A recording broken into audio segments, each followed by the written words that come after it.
boy with brilliant mathematical skills is able to win money for his family and friends on the track. But ultimately, what does he really want to do? He wants to go meet Brigitte Bardot. Hi, my name's Dwayne Walker, and you are watching Psycho Cinema Therapy Theater, where today we look at the movie Dear Brigitte and also talk about secular fundamentalism. And today we're going to be reviewing the movie Dear Brigitte, which is on my radar simply because right before the New Year's, during the holidays, we learned that Brigitte Bardot had passed away. Now, people who have watched all my videos, not just the ones on Psycho Cinema Therapy Theater, but some of the other videos that I've made, will know that I am not at all in line with late Ms. Bardot's political views. I think America should open the door to immigrants. They are the biggest strength that our country ever has. A lot of her political views I would find abhorrent. However, I think what most people find equally abhorrent, though, is that to divide the person from the movie. Now, occasionally that might be, for some people, that might be a little tough. And the reason it might be tough is because, and I think this is purely legitimate reasons, would be if that person on the screen, or the actor rather, has done something so egregiously wrong that it personally affects your viewing actually looking at it. I'll give you an example. The O.J. Simpson, after Simpson was arrested for the murder of Ron and Nicole, I personally could not watch any more Naked Gun movies. Every time I'd see them, what was happening might be funny, but I'd think about what was really going on behind the scenes, and it ruined the watching of the movie for me. And so at that point, I just couldn't watch it. Now, let's look at something else. Let's look at the movie Midnight in the Garden of Good and Evil, directed by Clint Eastwood, and starring Kevin Spacey, and also John Cusack. When Clint Eastwood gave his speech at the Republican National Convention in Tampa, and remember he was talking to an empty chair and he was just saying all these terrible things about Obama. Yeah, I didn't like that, but for some reason it did not take up. I was able to watch various Clint Eastwood movies, especially the Sergio Leone movies, like The Good and the Bad and the Ugly. Okay, I was able to watch those, no problem. And the reason is his views were political. He did not kill anybody. He did not do anything that would detract from my viewing pleasure. Yes, I disagreed with him, but I'm able to watch this. And let me tell you how I view movies. Back when I was a kid, we're talking about maybe high school age, I went to a fundamentalist Christian high school, and for a brief time I was involved in a fundamentalist church that did not like you to go to movies, and they preached against going to movies. And one of the reasons that they gave that you shouldn't go to movies is, let's say if you're going to a movie like Bambi, even though you're walking through and you bought your ticket for Bambi and that money may be going to the Walt Disney Company, there might be another movie playing next to Bambi. Oh, Last Tango in Paris. And how in the world are people going to know that you're not going to see Bambi instead of Last Tango in Paris? So it was originally built on being afraid of what other people thought, and I thought that was the most ridiculous thing. Why should anyone care? And I feel that that's what the situation now is, except rather than it being fundamentalist Christians against movies, which they're not anymore, but at one time they were, but whether we're talking fundamentalist Christians being against movies now, it's like a secular fundamentalism. Well, if you're watching a Brigitte Bardot movie, how are we going to know that you endorse her views? Wow, that sounds just like independent fundamental Baptists to me, except owned by another different group, polar opposite. And I refuse to get caught up in that. So unless someone on the screen has done something that actually personally affects me to the point that I can't watch that movie without grimacing, then I just don't care. I mean, I will watch anything, even if I politically oppose the views of that person. And I think it's ridiculous that liberalism has sunk into a kind of secular fundamentalism.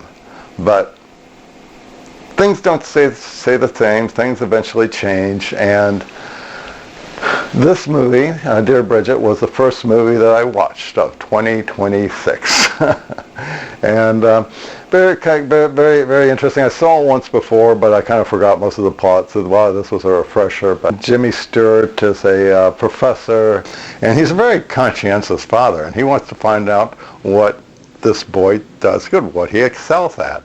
You know, great, more fathers ought to be like that, I think. And so he tries with musical instruments, but then he finds out that his son is tone deaf.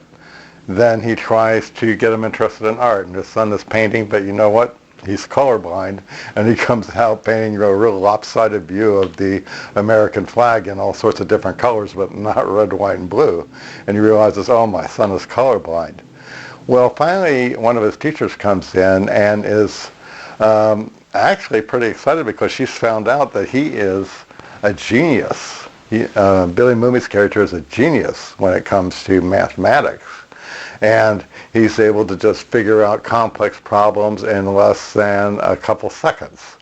And for some reason, this disturbs Jimmy Stewart. Now, he teaches at a college, and one of the things he's really critical of is he thinks that the college is going to be giving everything away to the sciences instead of the arts. And I thought, that's kind of a ridiculous thing to get upset about. Now, most professors would get upset at the college if they put more emphasis on sports than science or the arts. The reason being is they're just doing that for the quick money, and then other departments suffer and whatnot.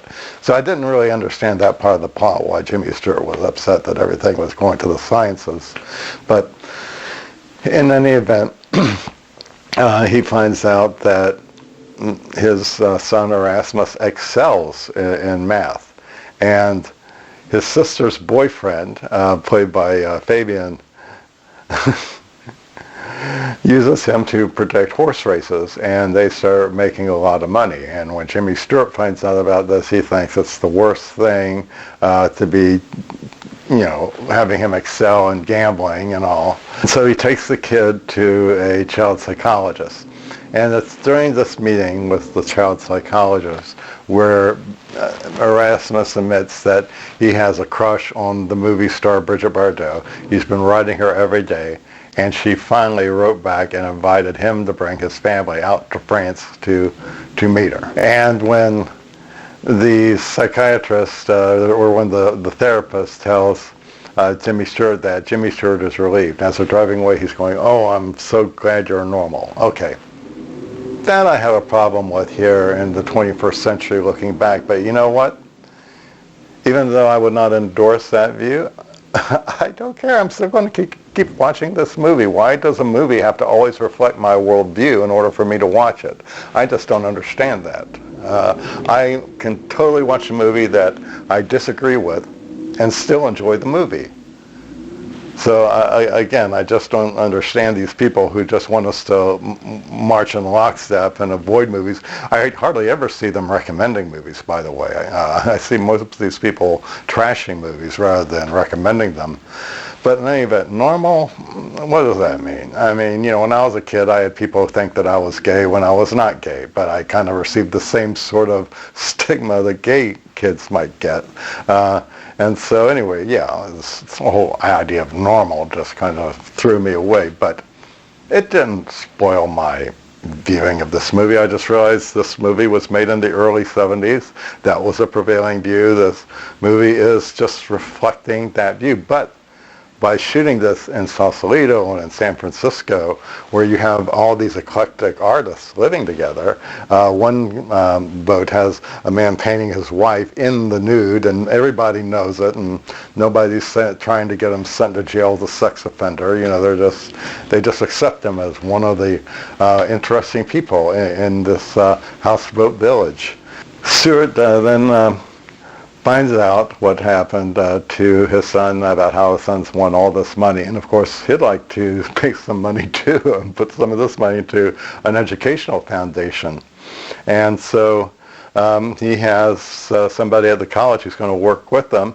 And they kind of want Billy Mumy to, like, you know, point out some horses and, show them the odds so they can get some initial funds for this foundation. And Jimmy Stewart's a little nervous about that. Instead, he thinks that he would be far better to take his son to France to meet Brigitte Bardot. And, of course, that's what happens.